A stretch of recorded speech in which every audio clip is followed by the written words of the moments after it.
Hi everybody, Ben here. Thanks again for tuning in. Well, another 2 months worth of recorded data showing good signs of growth right across the Sydney market. CoreLogic RP data has come out with some data suggesting that right across all spectrums we're seeing some good growth, albeit small at 0.2%, which is certainly a better conversation than the opposite. As we look forward to the balance of this year, it's highly probable that most things may stay in the same train as they're heading at the moment. Now, I know last month that we suggested that with the spring selling season coming up, we might actually see a little bit more saturation in stock with the supply coming online, but it doesn't seem like that may very well be the case. Obviously, the speculation is with the spring selling season very close upon us, there's going to be a new and heightened injection of available homes to feed the appetite of those buyers out there in the marketplace. But when we look at the volume of buyers coming through our open homes at the moment, we're looking at the volume of contract requests for each individual property, and then we also look at the accessibility to finance, which is really getting behind and driving this marketplace. We're turning up to auction and we're almost seeing boom time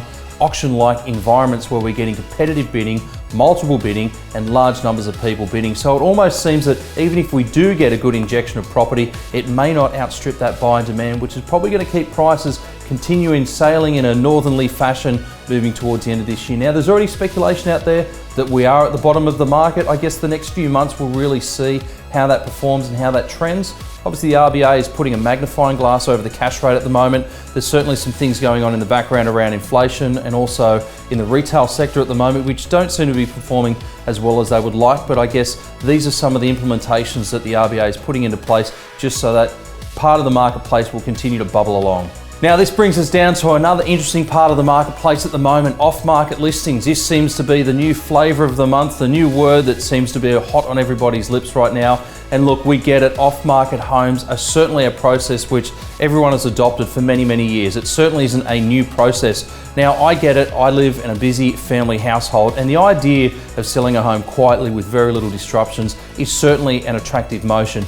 Now, I guess there is a time and a place for everything. When the market's a bit softer where you don't want to overexpose your home, the off-market platform is certainly an angle which you'd be looking at just to protect the integrity of your home. But as we're starting to see now at the moment with the intensity out there in the marketplace, the off-market platforms, whilst they do have a place inside of a campaign, might not actually be getting you the outcome that you really, truly deserve. Now, last month we were fortunate enough to do a number of sales, which were certainly some standout sales right across the inner west, with a number of records being achieved and set. During this time, we've also noticed a number of other homes trade quite well off market through other agencies. And whilst that was certainly a good outcome for those sellers, what was really interesting is we did come across a number of buyers that were highly disappointed and somewhat frustrated that they never got the opportunity to see some of these homes. And in actual fact, these homes that did trade, if we really look at what some of those buyers' briefs were, these homes actually met them to a T. For all the buyers out there, make sure that you're extremely vocal with all of those respective agents that you're talking with. Make sure that you're on the alerts for every single off-market sale, as well as the on-market sales. Make the time to get out there and see some of those off-markets, because you really don't want to be missing out on some of these good homes that are trading without you getting to see them. Now, for the sellers out there, don't be fooled that the off-market program is the only way to go. It certainly is a really good platform and we use it quite diligently ourselves.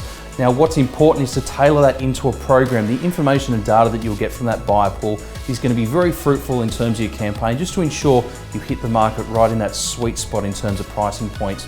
Now, out and about in the community, the Heart of Annandale has kicked off yet again. This is for local artists in the community down there at the Village Church in Annandale. This is growing year and year on year, and the exhibition is getting exceptional every year. The level and quality of artists is certainly coming out of the woodworks, is growing yearly. So that's open at the moment. Make sure you get down and check that out. Now, the Heroes in the Hood. This one's going to be a fun one this month, as they have every other month, but this month we're focusing on a blues local legend, Matt Ross. Hope you enjoy looking at that. That's it from me. Thanks again for tuning in, and we look forward to seeing you out and about. Bye for now.